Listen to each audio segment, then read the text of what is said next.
One of the most polarizing moves of the NFL offseason. Stefon Diggs is a Houston Texan. Two myths, a truth, and a big problem when it comes to Stefon Diggs that I think you can relate to. Let's go inside the locker room. Hey, locker room, yeah, we in the locker room.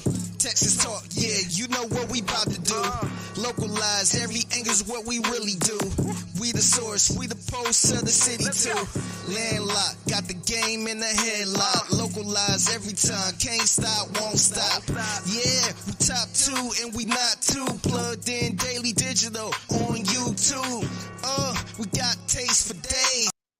Stefon Diggs, Houston Texan, didn't see this one coming, and quite frankly, I don't think too many people envisioned this. It was kind of dismissed early on when the rumor was thrown out there. It was almost like one of those EA Sports types of rumors, but here we are. Stefon Diggs is on the Houston Texans, which presents a problem for many people. I'll tell you what that problem is coming up shortly. Also, there's a lot of dialogue about Stefon Diggs that I think is interesting. I think there's two major myths that accompany Stefon Diggs to the Texans, and I think there's one truth that I think we can dive into as well. Be sure to subscribe, like, right along. It's a special noon edition here on the locker room. Jorge, appreciate you for coming through. Finally able to catch a live. About to drive to Crosby from 290 area, so I'm here for the listen. Well, I appreciate you for coming through.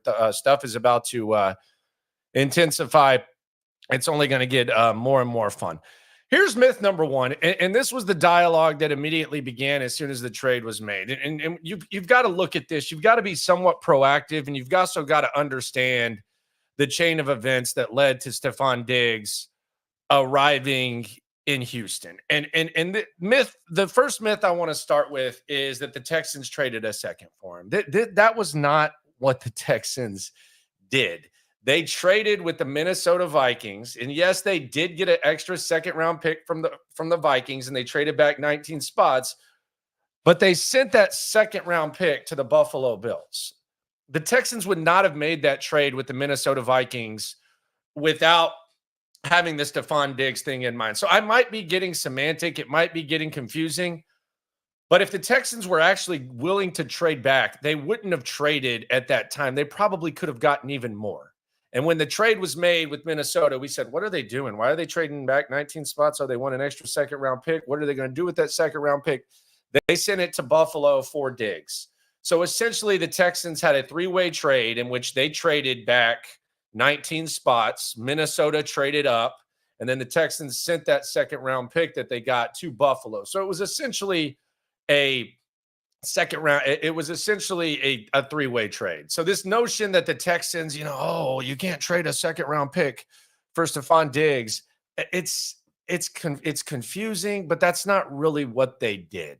So I don't think that's a fair way to evaluate the trade. So that's myth number one. Might be a little bit confusing.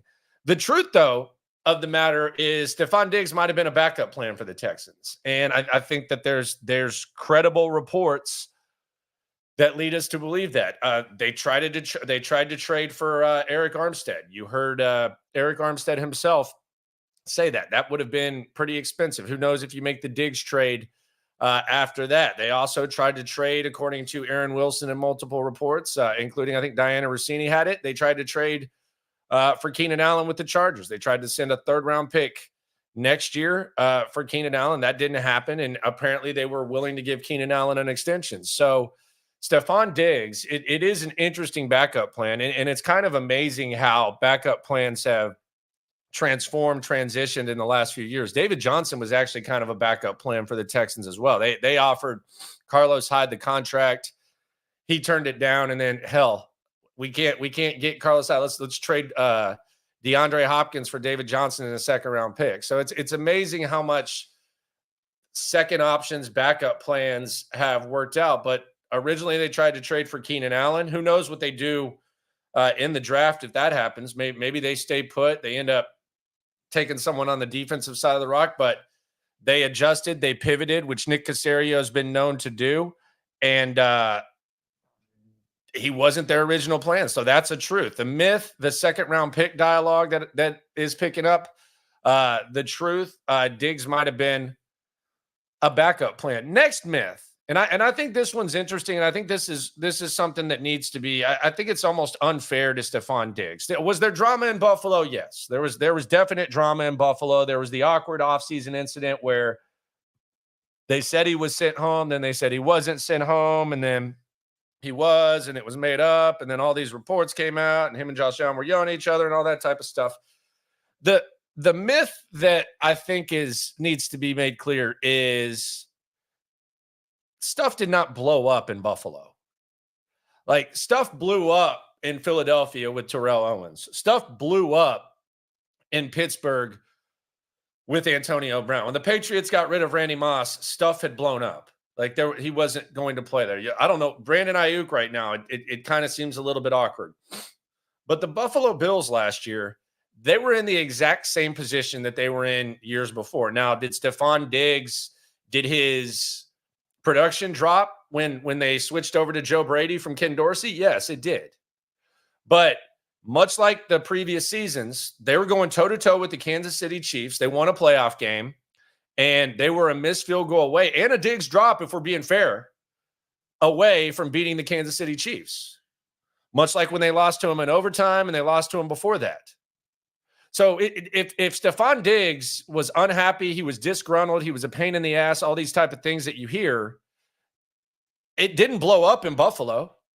They were doing the exact same thing last year that they were doing before. They just didn't get the job done. There's a shelf life sometimes for these types of things.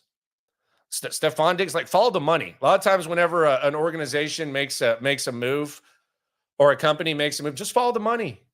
Follow the money. You don't have to rewrite history and say Stefon Diggs was a problem or anything like that. No one in that locker room saying it at this time. Was he probably going to be unhappy moving forward? Perhaps. He probably wanted to get more opportunity. Hell, you probably don't want to live in Buffalo. It's cold up there. But this myth that stuff just blew up and the Buffalo Bills were a lost cause is not true. You saw all the players that Buffalo had to get rid of at the end of the season. Follow the money. Stuff didn't blow up in Buffalo. They were in the same situation that they were before. So the myths, the two myths, stuff blew up in Buffalo and the Texans traded a second for him. I think those are myths. The truth, Diggs might have been a backup plan. I think that's the truth. And I have a big problem, though, that I think we're all going to be able to relate to, and we can talk about in a sec, involving Stefon Diggs. There is a big problem with Stefon Diggs, and it might mean a lot to a lot of people. First, though, let's hear Stefon Diggs. This was his attempted walk-off at his opening press conference. For the sake of what he attempted to do, he had to answer one question after this. We're going to let him answer this question, and we're going to let him walk off. We're not going to hold you back, Stefon. Move the pieces around last year. You had a star receiver get hurt. And when I speak of star, I think Tank's a star, straight up and down. Get hurt, and you still had other horses in the stable come in and play very well, play at a high level. Obviously with Neek, I feel like you give him the pieces, he's going to make them shake. Obviously when I look at his offense and the time that I've spent with him, I'm kind of relaying back to, a couple teams that I've seen on tape, and he showed me a little bit. And those guys had a lot of stars on that team. You know what I'm saying? They played at a very high level, and they had a lot of success. So, like I said, there's a lot of horses in the stable. I really look forward to making it all shake. Thank y'all. Last one, right? Look at that, man. He wanted to walk off. How you going to give him one more question after that walk off? The ruin. Look at his face. He's like, man. Oh man, I'm trying to walk off. Wait, I got to go back. Dang it. Ruin my swag right there. There is a problem, though, with Stefon Diggs, and I don't know what you guys think about this. And Mr. Heinsberg's asking an interesting question. Would you rather have Diggs or Keenan Allen is my question. You would have given up a third for Keenan Allen. You still would have stayed at the first. I mean, it's tough. Keenan Allen's coming off one of his best years. And before that, it was a question of whether he could stay healthy. I would probably rather have Diggs for the 1 year, but and I think Brandon nails it. He has less injury history. I agree with you. Daniel says Diggs is going to eat. I haven't seen the diva attitude as advertised. I think he brings consistency, and good luck trying to double him. That frees up Nico and Tank Dell, which brings me to this. And I think this is a big problem with Stefon Diggs. And I think a lot of you are going to be able to relate to this. I would say most of my audience relates to this. You heard him talk about he thinks Tank Dell's a star receiver. You heard him say he thinks Nico Collins is really, really good. What in the hell is Stefon Diggs' fantasy value? I've seen the ADP, average draft position. I've seen it anywhere from 30 to 38. So 30th round. In recent years, he's been one of those guys that on the back end of the first, start of the second, if you make that pick, you're going to be fine with it. But you're in a situation now, and you can all relate to this in fantasy, where when you're drafting the guy, and let's say all three guys are on the table, you have to decide, okay, all three of these guys are going to eat. That's what everyone insists. Who's going to eat the most? And are they all going to be able to eat to a point where it validates me selecting these guys where I'm going to select them? I don't know that I even consider taking Stefon Diggs with where he's going to go. Maybe in the third. Definitely not taking him in the first. I'm terrified to take any Texans receivers in the second. I think third round is where we start going. They're going to start going in the second. And there's going to be someone that's going to stick their chest out for either Nico or Diggs, and they could end up looking smart. But this is a serious problem for me. I don't know where the hell you take Diggs at all. No idea where you're taking him in fantasy. Let me know where you're taking him. Maybe you can help me out. But first round, no. Second round, probably not. Which receiver you taking first? You taking Nico? Maybe you can get Tank in the fifth. Maybe that's some good value. I don't know. I think in some Houston leagues, I'm sure a lot of you have Texans fans in your leagues. You might be taking Tank a little earlier. I don't know. Where do you take him? Where are you taking Stefon Diggs? This is a serious problem. This is a serious this is something really needs a little bit of consideration when you're going to do it. The home uniforms. I've had fun with the home uniforms. I don't notice much of a change in the home uniforms. And I thought it was funny. The Texans put up pictures of then and now with Nico Collins. He's on there. Who else they got? Stingley. Christian Harris. I mean, look at these things, man. I wanted a big change of uniform. I don't think this is like a big enough change. And I didn't think that the homes, I wasn't like as attached to the homes as many were. I was excited for new uniforms.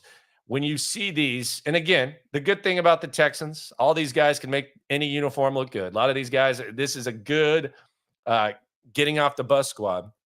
CJ make it pop. Look at Stingley. You know he's going to make it look good. Nico, you know he's going to make it look good. Got the sleeves and everything like that. Just not much of a difference for me. Not the biggest fan of them at all. Do you like these things? If you did, then maybe they just didn't need to change them. Change the others. Just not a big fan, to be honest with you. Not a big fan of those. So the two myths and the truth about Stefon Diggs. Did I miss anything? The myths, Texans traded him for a second. It was a three-way trade. Let's quit talking like that. Stuff blew up in Buffalo. The other myth, the truth, Diggs might have and was a backup plan. And the big problem, when the hell am I going to take this guy in fantasy? We're less than a month away from the start of training camp. I will be out there in the mix. Going to be really, really, really, really fun to be out there. Let me know what you think of Stefon Diggs. Very polarizing, very exciting though. And I don't think that the worst case scenario for this, like this isn't going to implode. He's not going to tear up DeMeco Ryan's locker room. I think it's a relatively safe move, especially when you factor in you basically just traded back 19 spots to acquire him. So I don't think there's any way that this goes terrible. Like this isn't going to ruin your franchise. And he's also on a 1-year deal. So yeah, I don't think this could go too bad. Sports Talk with D says safest player to get from this offense is the QB. That's another thing. This isn't going to be the case in Houston leagues, and chances are, if you're in a Texans digital room like this, you're probably have Texans fans in your fantasy league. I've seen CJ ranked outside the top 5 in some fantasy rankings, but I would say that he's probably going to be at least QB 1, 2, or 3 in Houston fantasy leagues. I would put him in the top 3, and hell, I think it would be fun to just have him on your fantasy team. So if you go a little bit early, that would be right. But you are right. I mean, if they're all going to eat, there's going to be one person throwing it to them, and that's CJ Stroud. But then you get in that tough fantasy dilemma. I'm getting in fantasy mode if y'all can't tell. You get in that tough mode where you have CJ. Let's say you get Tank in the 5th, and you're talking double points, but then your opponent has like Nico or Diggs and Schultz and all that type of stuff. That's fun. It's not that serious. Some people don't even want to play opponents in their fantasy. Man, that's fun. Shout out to Primetime. What's up, brother? He's usually in on the on the night streams, which are at 10:30 during the season every day. Probably about 3 to 5 during the week of June. Low-key Diggs would be available in 5 to 6 rounds because a lot of people are overlooking him. Man, if he's available in the 5th, then yeah. But if he's available, I mean, the 5th or 6th, yeah. I find it hard to believe that he's going to be there in 5 or 6 unless you're in like an 8-team league or something like that. The darker blue isn't that bad on the uniforms. I mean, it's not bad, but I mean, did you, like, when they said they were getting new uniforms, did you think it was just basically going to be the same thing with a different color? Yeah, not a big fans. Yeah, I think CJ will eat as well. Appreciate everyone for coming through. Enjoy your weekend. Locker room daily content throughout the week. Always remember, when it comes to this Texans stuff, regardless of whether you agree or disagree, we're all in it together. Thanks for coming through. Opinions to give, we got takeaways. If it's up, then it's up. We number 1. You don't need to try your luck. Locker room, yeah, we in the locker room. Texas.